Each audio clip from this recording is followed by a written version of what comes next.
It's the end of the day in April, and the temperature reaches an all-time high. Dust obscures the horizon. There is not a breath of air.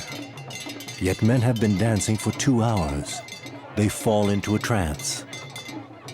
These men are Bagbas, humans said to be endowed with extra natural powers. Some of them can supposedly even make it rain. Every year here in Burkina Faso, the lack of water is a painful reality. The villagers are concerned about it and ask the Bagbas to intercede. So the Bagbas use all their powers for rain to fall.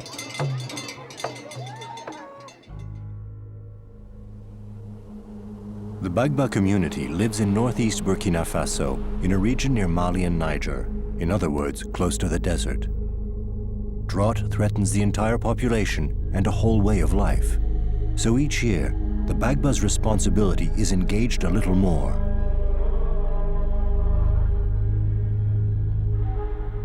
In one of the world's poorest countries, the village of Bourrillon is located in one of its harshest regions.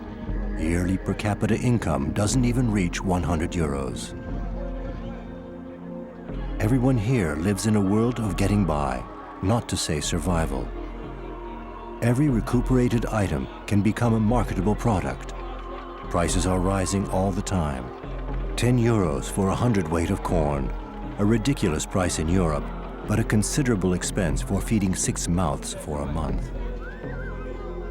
Looking more closely, it is easier to understand the precariousness of the situation.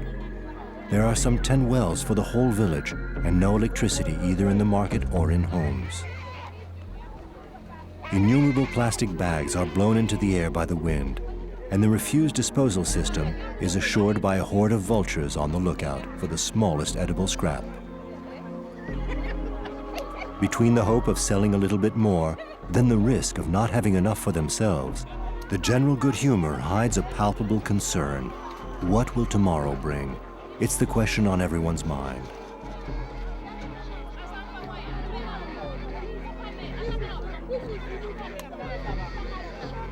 The slightest acquisition demands a major effort. The most modest project becomes an often unattainable dream. Years spent living this one-way evolution have caused villagers to lose, avoid, or forget their traditional bearings.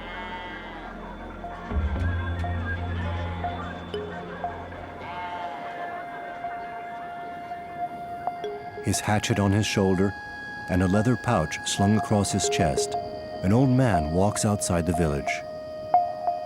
He is one of the village's most important leaders. His responsibilities are becoming overbearing. My name is Sagamono Menga. I'm a chief of land in Boala, a Tibo Soa, the keeper of the village's traditions. A Tibo Soa receives his knowledge and powers directly from his ancestors. Here, all the other leaders in the village are either appointed or elected, not me. The Tibo Soa role goes back to distant generations, to a time when people worried whenever there were epidemics or a misfortune in the village. When the Tibo dies, another person suddenly feels invested with his power and he or she takes over the role. In my family, the father of my great-grandfather, my great-grandfather, my grandfather, my father and I have always been Tibo Soas. That's how it came down, from generation to generation.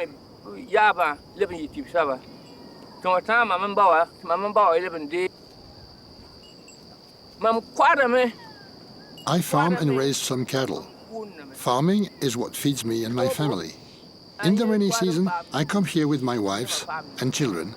We work in the fields. Cultivate the land in such an environment? A constant challenge with barren nature growing constantly poorer. A field here is a bet on the future, a bet that cannot always be won.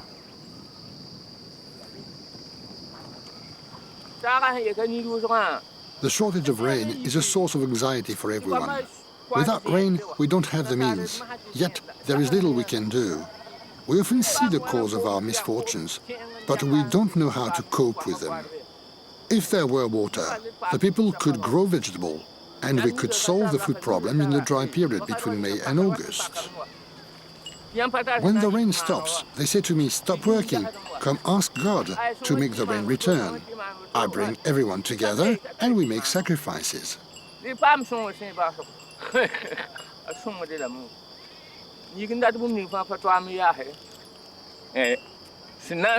have a dam here, for example. A few years ago, a missionary came and asked me what problems the village was facing. The first thing that I mentioned as a keeper of custom was the problem of water. The people could only go to the wells between 8 a.m. and 4 p.m. to fetch a few liters of water for drinking, for washing, or watering the animals. A few years later, the dam was built. It was thanks to me that we were able to do that.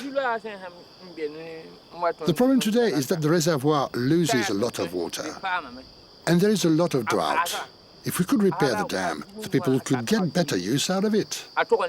But today the villagers laugh at Boala's future. When they are asked to do something, they don't take part. And more, the herds come from all the neighboring villages, and their owners don't care about mending the dam. They bring their cattle and let them drink without considering the need of water for other herds.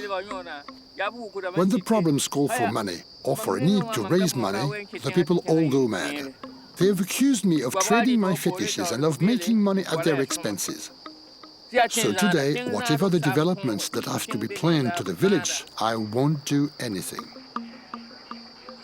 Even if he tries to hide it, the Tibo feels a little bitter. Rightly so, because their very survival is at stake. To understand this, you need only to travel a few dozen kilometers to the north, a mere 70 kilometers as the crow flies.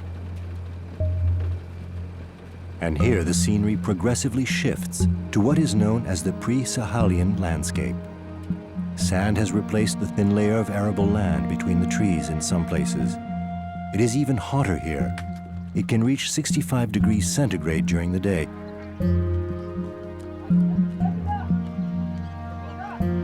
They are called water holes, oxbow lakes, and wells, but are the terms still appropriate? The oxbow lake has turned into an immense pond of watery mud, where everyone barely finds enough for their minimal needs.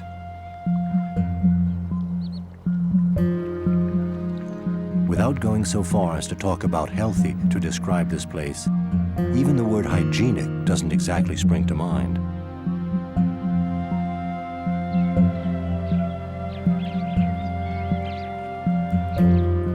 In a few rare corners of the lake, farmers still manage to keep a vegetable garden. Irrigation in this season would be a dream. It is by hand, meter by meter, that they have to scratch what they need from the land.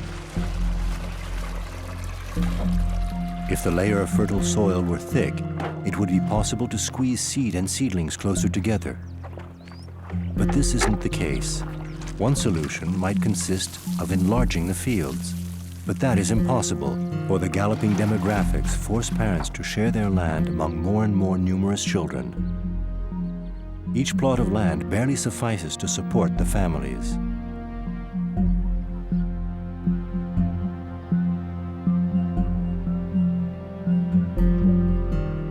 Even worse, the sand is advancing here, inexorably. Dunes are threatening the first of the village houses, which have already been abandoned. In just a few years, or rather a few months, the village will begin to vanish. It is hard to implement a protective or retentive system. With each puff, the northern wind carries hundreds of tons of sterile sand with it.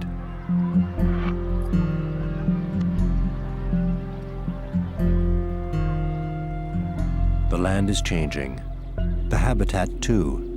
Oddly enough, the nomads coming from the Sahara find it a gentler environment than what they left behind. Images of the Sahara are slowly but surely replacing the usual images of the Sahel in Burkina Faso.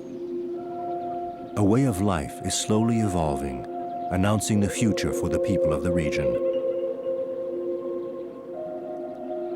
How much time remains before the desert covers the few dozen kilometers separating it from Bourrillon?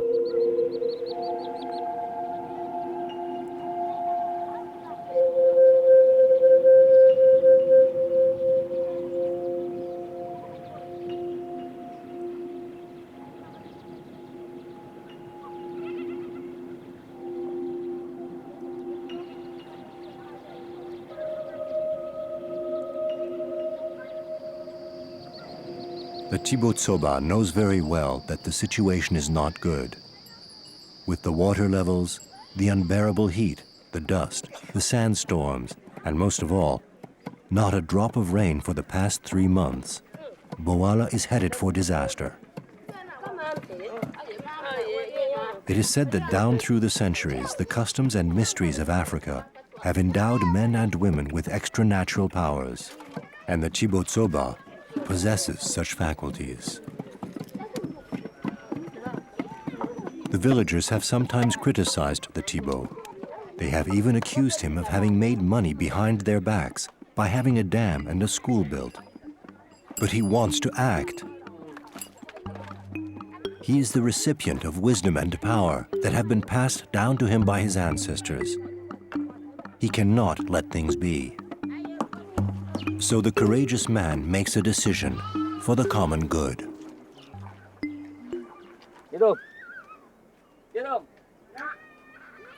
The Tibo calls for one of his sons.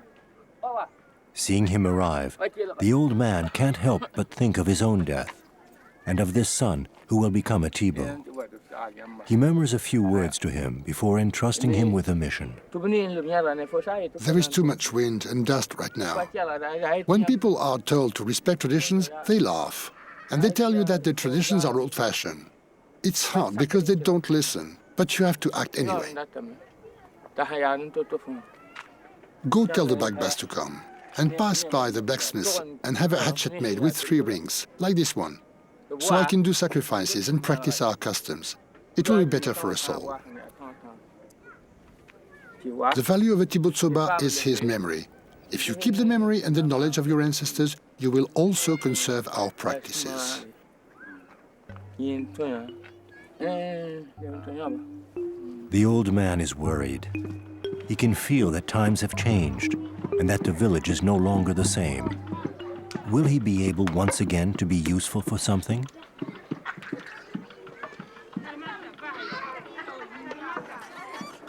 The Tibo's son goes to the blacksmiths. This craftsman is the only one allowed to make metal objects. Anything that cuts, digs, rings, or hacks emerges from behind his forge.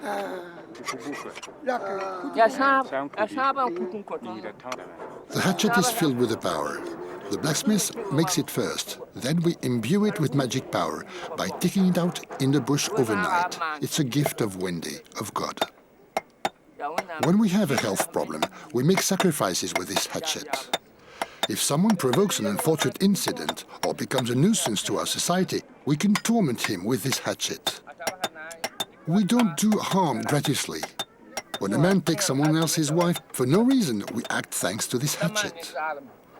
When someone does something serious and he no longer has any reason to live here, we fight him and we chase him away with this hatchet. Those are the powers of the hatchet.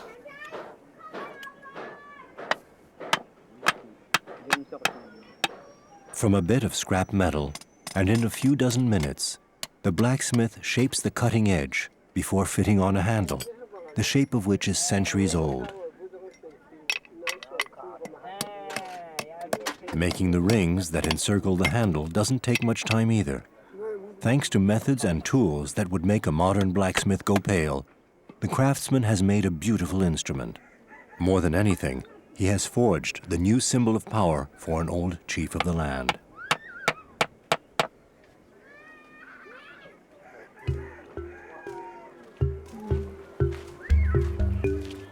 Accompanied by the Tibo's assistant, 2 Bagbas have answered his call.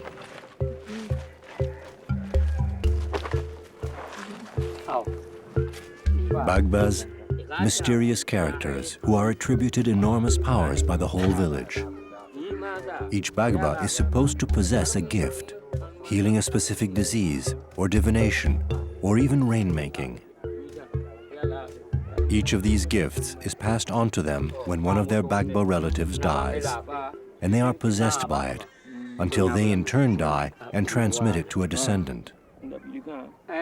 Following the customary greetings, the Tibo explains what he has observed, then asks the Bagbas for their support and their opinion about what should be done. The Tibo knows that the Bagbas have a lot of influence in the village, and that the people believe almost blindly in their powers. With so many skills in all fields of medicine, exorcism, white magic, and divination, there is little room for the population to go elsewhere than to a Bagba. The Tibo Soa can therefore do little without the Bagbas. The Bagbas make a donation to the Tibo, then go away. They have decided to decide nothing for the moment and to consult the other Bagbas of the region. When he hears this non-decision, the Tibo doesn't look very reassured about coming events. As the keeper of customs, he knows how complex the rites are and how hard it is to apply them correctly. He may well wonder what super divine power has struck this little corner of Africa to such a degree that so many powers are concentrated in a single place.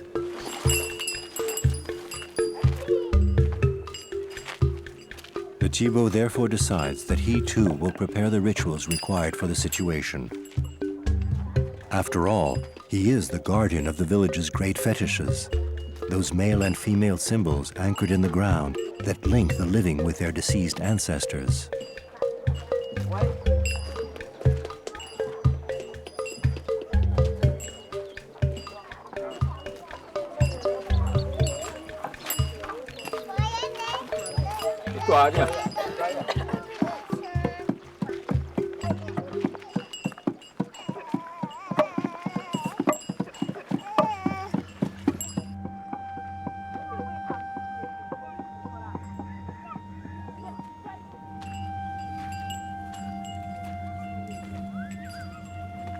Before the start of the ceremonies, there is one thing the Tibo Soa must absolutely do: strengthen his powers a little bit more.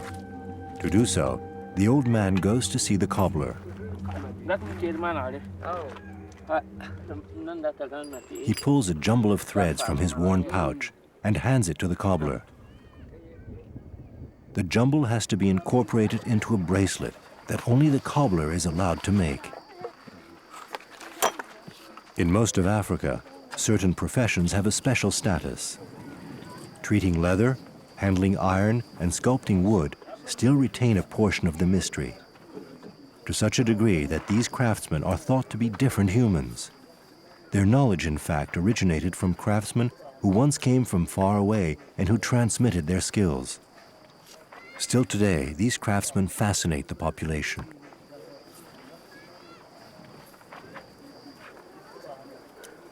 With a technique that is as rustic as it is effective, it only takes the cobbler a few minutes to complete his task.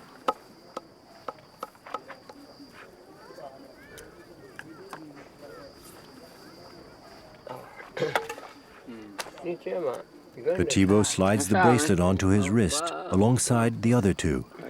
But this is not enough for the bracelet to have powers. During the night, and according to a rite only he knows the secret of, the Tibo will give the necessary powers to his new accessory.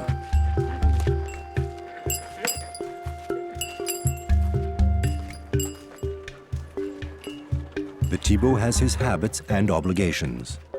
On market days, he goes to the main square where he settles into a shelter reserved for him near all the commotion and bustle. He cannot mix with the crowd. He has to remain nearby and observe. So the Tibo watches and reflects. Over time, he has learned the reasons for all this disorder. No matter what the village has said about him, he bears neither rancor nor regrets. Yet there is an aftertaste of bitterness in his remarks. People no longer respect taboos. They ignore fetishes or cut down sacred trees. They think these ideas are old-fashioned and outmoded. Because of that, the elders have stopped doing the customary practices. And that's how all the dust has arrived. If people respected the taboos, there wouldn't have been this wind and drought. People are too confused in their mind. They no longer know what to do. In the old days, no one committed sexual acts out in the open. Nowadays, young people do it, and it nullifies the power of earth-dwelling ancestors. The young should not do sexual acts in the bush like animals. But today they do it, and we, the old folks, we are losing our strength. We are becoming powerless. And the abandoned children. A separation because the boy no longer likes the girl. It's unworthy. Can you abandon a child for that? Does throwing away a child enable a village to develop? No, it destroys it. A person is a person. Lack of respect toward humankind also violates our taboos. These old customs have been respected for centuries. They have kept a whole population together. But how long will that last?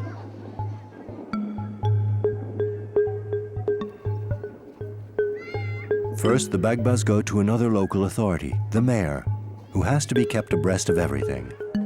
He has got to supervise all that goes on in Boala and is called upon to approve all forms of ceremony. The visit depends a lot on protocol. The Bagbas do not look directly at the mayor, not just out of respect, but also perhaps so as not to capture his spirit. The Bagbas are believed to possess such powers. The mayor gives his approval for the ceremony. Tradition is respected.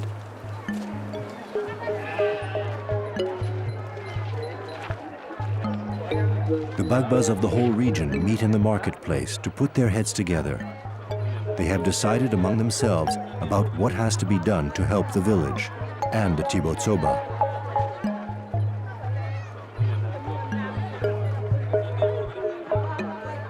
The word Wende means God, and the head Bagba in the region is called Wende. He explains what a Bagba is. I am a Bagba. My father was a Bagba, and I do as he did. I have followed the same path. A Bagba's job is to help people, caring for children and cattle.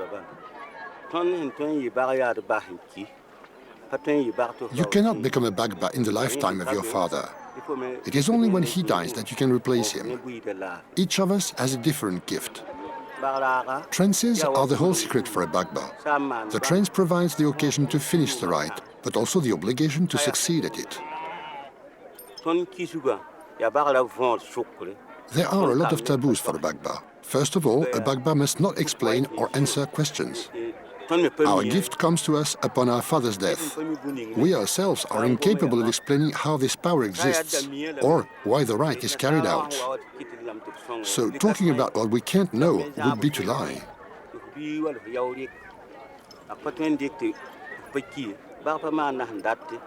The Bagba must not mix with women or children. He has to find places where he can carry out his rite without having to mix with the crowd. The Bagba does not like the influence of women and children or outsiders. A Bagba does not court another man's wife. If he does, he destroys his power. He must not carry out a rite without an outside contribution. And an outsider should not be in the middle of a ceremony. Which is a way of saying that the ceremonies are reserved for the local community, and that witnessing this rite becomes an exploit or a myth. The Bagbas have decided to sacrifice 2 goats as well as some white and red chickens. If the choice of the feather color is vital for a proper rite, negotiating the chicken's price is an important part of the successful operation. The Bagbas choose and negotiate carefully. After paying, their assistants whisk away the selected victims with little ado. The only thing left is to choose the best moment to carry out the rite. As it happens, a Bagraba, a gathering of Bagbas, is scheduled to take place in a few days' time.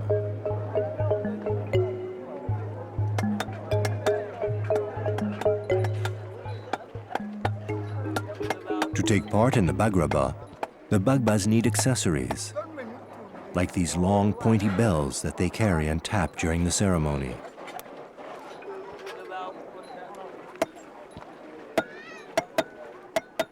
blacksmith wedges a bit of scrap metal between these two highly modified axle shafts that become in turn an anvil, a hammer, or a gauge. With just a few dozen hammer blows, the smithy makes items that will provide the sound effects in the ceremony.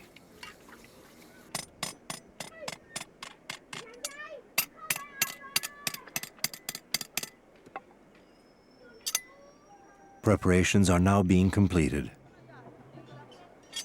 The only thing left to do is make the rains come as soon as possible. The Bagbas' intentions are praiseworthy, but will they be enough?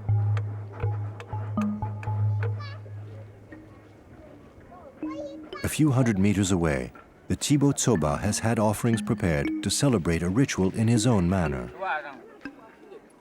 The successful outcome of the ritual relies on the precision of the movements, the position of the hatchets, and the order in which the ceremony is carried out.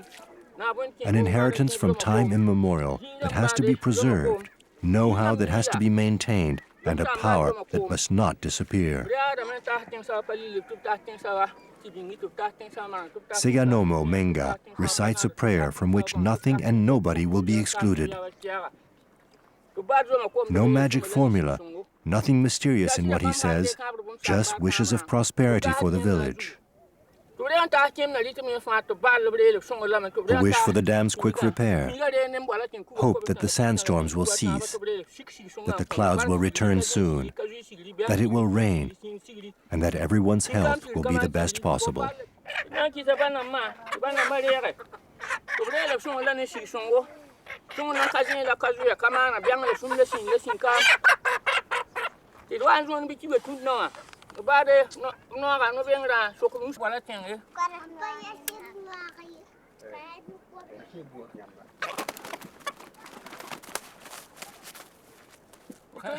The chicken's throat has barely been slit when an old man shouts, "There!" which means that the Tibo's action has succeeded and that his wishes will be granted. The Tibo sacrifices a second, different-colored chicken and pours its blood on top of his hatchet as an offering to the ancestors with whom he is at present in contact. The Tibo ceremony is not over yet. Since his wish is very big, he has brought a goat so that his offering is on par with his hopes. But the poor man can't really afford such things. He has gracefully accepted to give the village what sometimes the village has not given him. Once the sacrifices have ended, the old man plucks the chickens himself to make a final offering on the blade of his hatchet. The children grasp at the windfall to recover the birds, and the goat will be divided up among the people of the neighborhood. The Tibo lights a fire in the traditional way and sends the smoke to the four winds before letting the kids prepare this unexpected feast.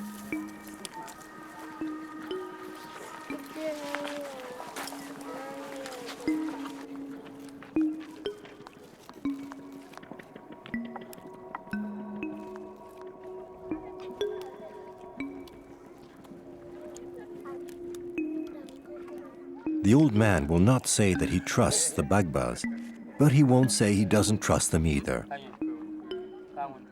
The Tibo Soa's years of experience and immense knowledge must always apply to serving the community.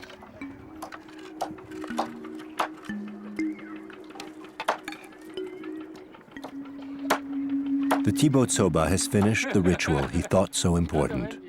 He returns home with the hope that all these combined efforts will be enough to ensure a good winter and a prosperous harvest. There's not much more he can do.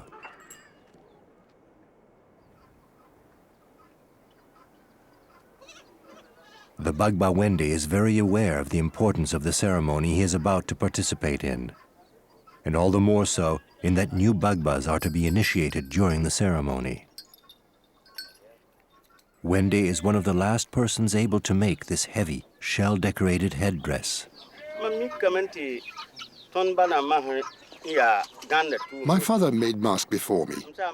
By watching him, I acquired the knowledge of sewing. Thanks to that, I can support and help my family.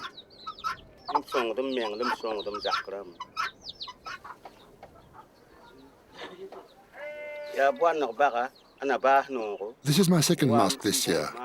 I can't make any more than that because it's very hard. It takes 3 or 4 months to just make one.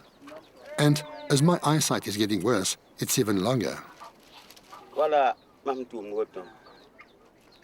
Bagba without a mask is not happy. He is not even a true Bagba. It is mandatory for every Bagba to get one. That's why I do my job. It's very expensive, about $400. A Bagba in Bola village ordered this mask from me. Once I've finished making this one, he's going to give me a woman. A woman costs about $800, but since half a woman don't exist, he's going to give me a whole one.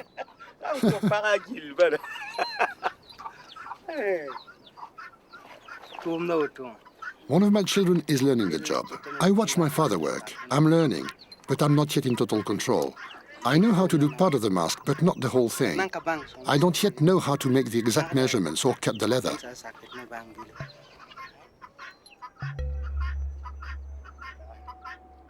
For the moment, the headdress intended for the new Bagba is nothing more than a superb piece of leather. In a few hours' time, it will become a Zoabga, the mythical bird that acts as a go-between for mankind and the gods, and symbol of the Bagba's supreme powers.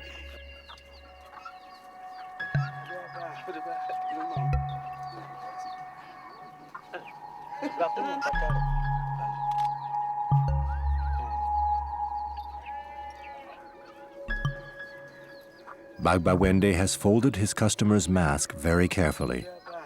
He has to join the other Bagbas who have assembled for the final preparations.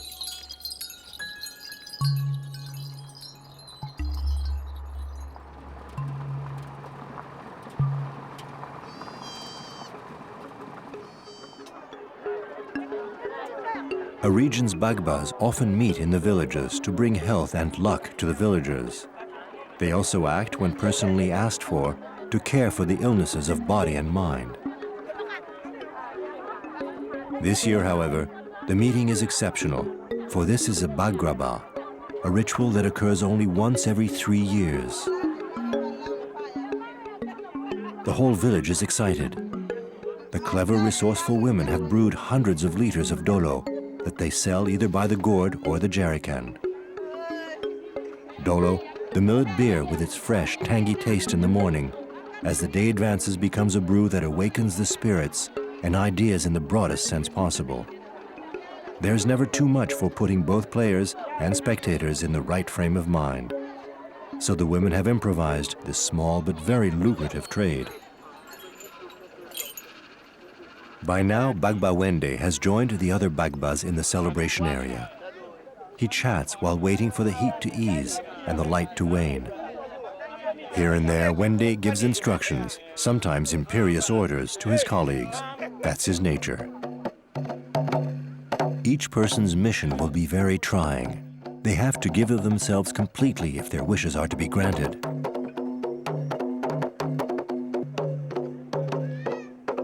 While the more experienced Bagbas prepare calmly, there are others lacking the same confidence. These are the future initiates who have to put on their costumes for the first time, and the atmosphere in the hut is altogether different. This young man has proved to have inherited his father's gifts. The gift might have fallen on one of his brothers or sisters, but he recognized it himself and stepped in.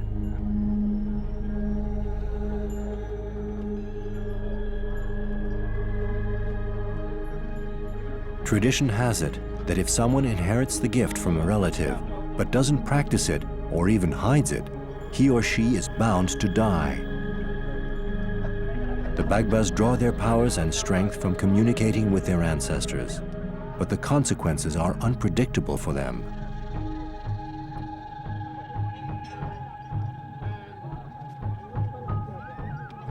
There are 2 different ways for the Bagbas to use their gift. The first is by entering into a trance at the end of a dance before repeating the ancestors' words, or they can predict the future through objects and practices that vary according to each individual. In each case, the Bagba does not control his strength. These are the only certainties possible concerning the Bagba's power, The rest is a matter of belief, practice, trust, and reputation.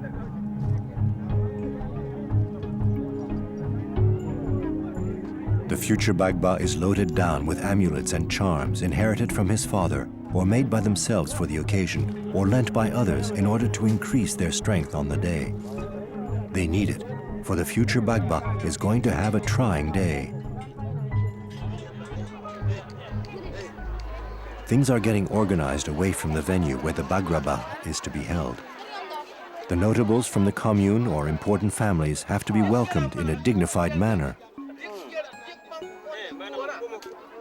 As a contribution has to be made to consult a Bagba, the offerings vital for making a wish or a promise also have to be found. So a whole mini-economy flourishes around the feast.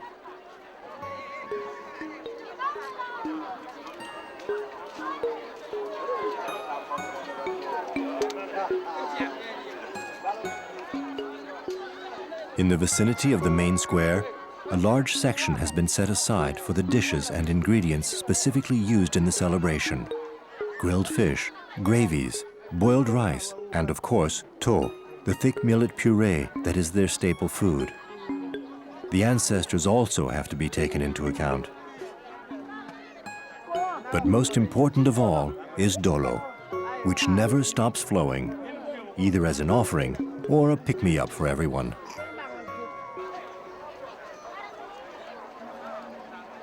People start making their way to the village, for the first big events are starting.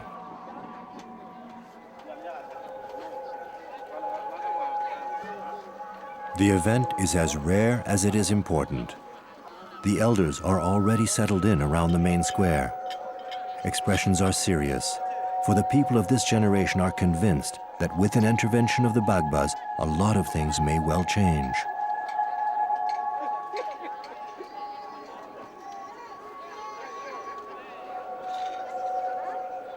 Eyes have not yet turned towards the heart of the ritual.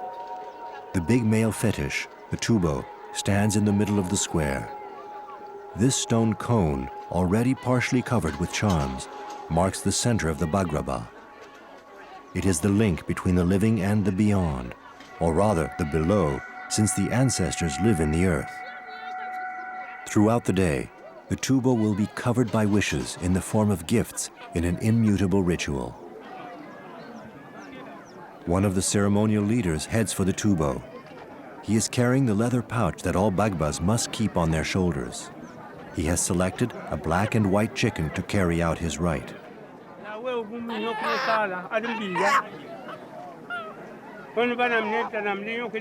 The man calls the Tibo to witness and chants an incantation.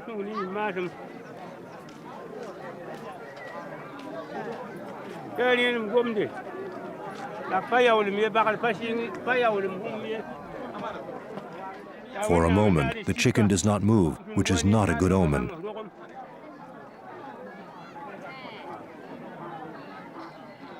The man must not release the fowl before its blood has been poured on the Tibo and the animal has reacted. A few seconds later, the chicken at last flaps its wings, which means the rite has been successful.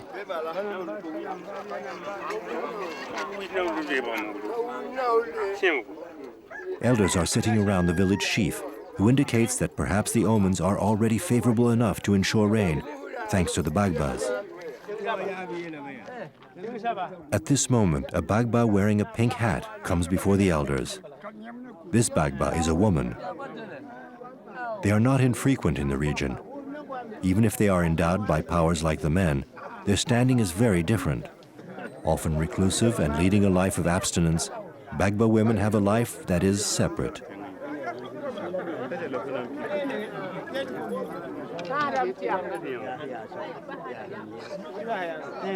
The woman shyly takes her place near her older colleagues, and the dolo is served around. By pouring a bit onto the ground, she honors the ancestors and drinks. But she won't speak much throughout the ceremony.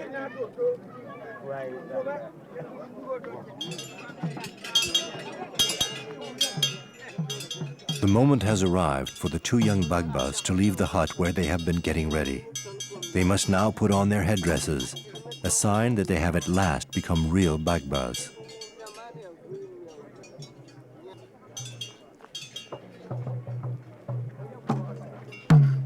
An assessor presents the headdress to the four directions, symbolizing the communion of the Bagbas with the surrounding elements.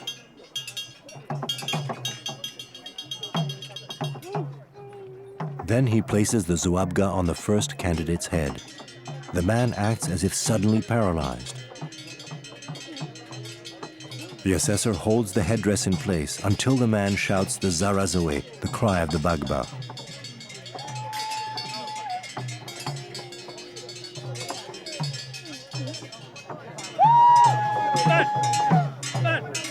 The old man then shouts out an order in French, paix, paix, peace, peace.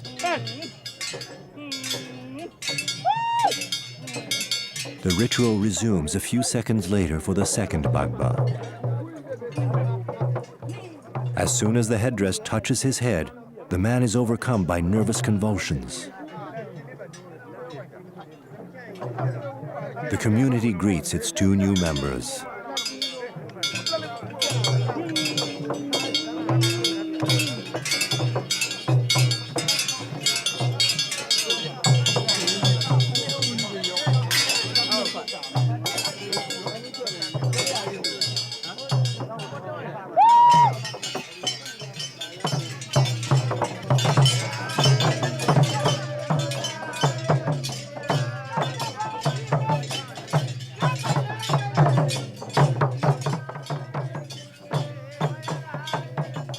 The ceremonial leader and one of the Bagbas honor the tubo by symbolically throwing nectar on it. They do it 3 times before placing the offerings on the tubo.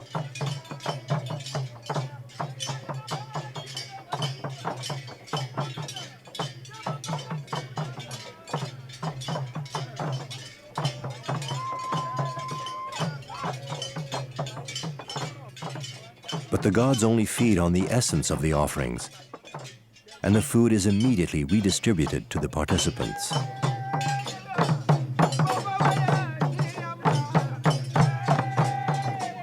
The tubo has been honored, and the crowd becomes more and more attentive. The gathering Bagbas are now ready for the celebration to occur. The drums are pounding.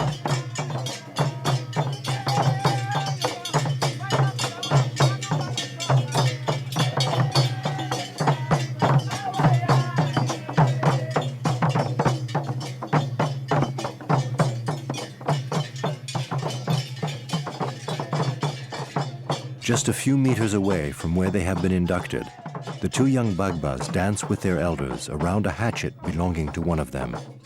This hatchet is a distinctive symbol of the Bagbas' rank and the power possessed by these men. None of them could live without their hatchet.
The young people are heading towards the main square where the male tubo is standing, when a man asks a Bagba to visit his hut.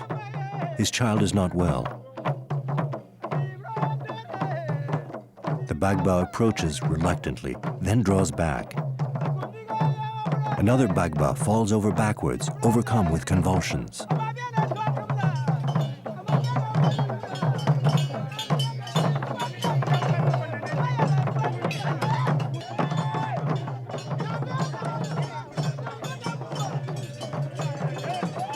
One of the senior Bagbas, apparently endowed with great power, comes over in turn, but turns away in disdain. The disease he observes must not be in his field.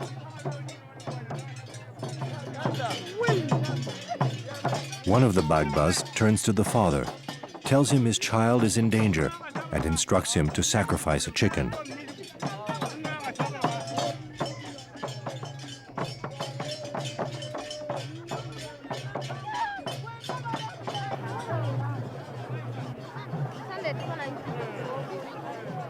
The procession finally arrives to the main square. The whole village is literally piled on top of one another around the fetish.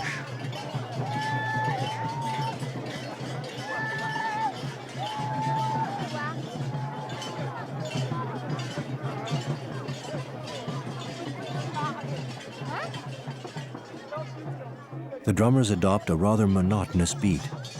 The Bagbas have put on their pointy bells and follow the beat tirelessly.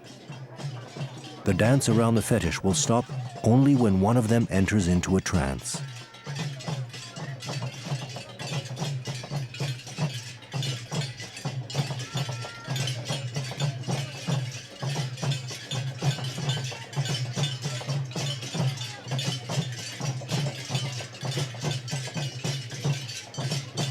Is it the ringing of the small bells for hours on end that scrambles the mind? Is it the pounding of feet on the ground calling for the ancestors? Is it the thudding of the drums that takes possession of their bodies? Is it the spinning around that brings on visions? No one can be sure.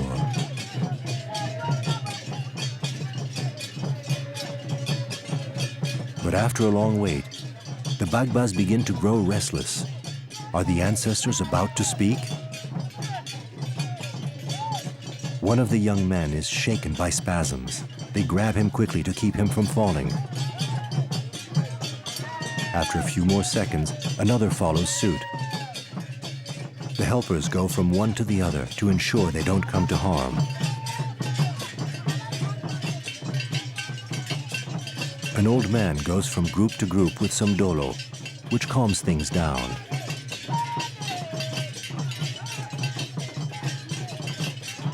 The young man doesn't recover right away, so the women drape him in long strips of cloth and cover his head. Will the new Bagbas speak? Only the elders know.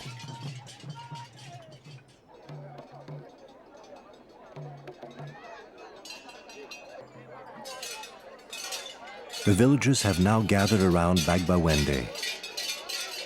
Wende has the young man for whom he made the mask enter the Bagba circle.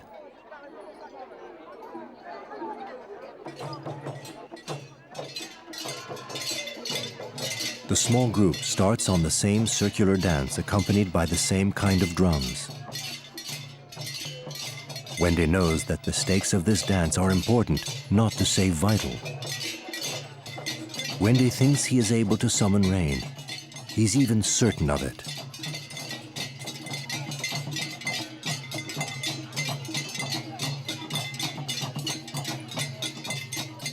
For that, he will have to make an immense effort so that the entire community's wish once again may be granted.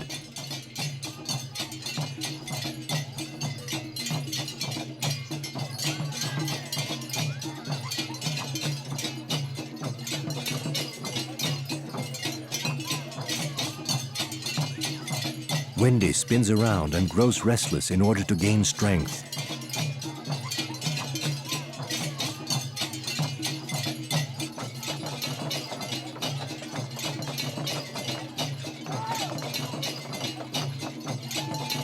Suddenly, the young Bagba passes out, soon followed by another, no longer able to stand on his own 2 feet.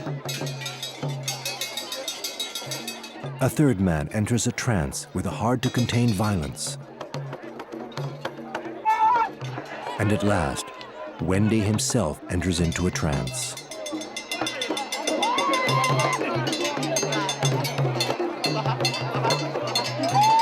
These men are in communion with forces that briefly possess them. For rain to return, they have paid a price. But will their most heartfelt wishes be granted?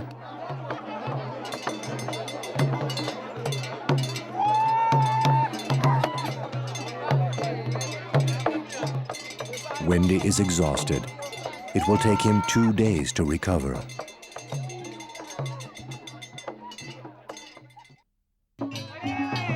The Bagbas will keep on sacrificing chickens and goats late into the night. They will dance ceaselessly for their wishes to be granted. A question of power, for sure. A question of prestige, too. Will all these petitions be enough? Will they stop the sandstorms blowing from the north? Will they hold back the threatening dunes that are just a few kilometers away? Will they convince the young generations to respect the taboos? Convince them to follow the traditions that have supported them in the past? Nothing is less certain.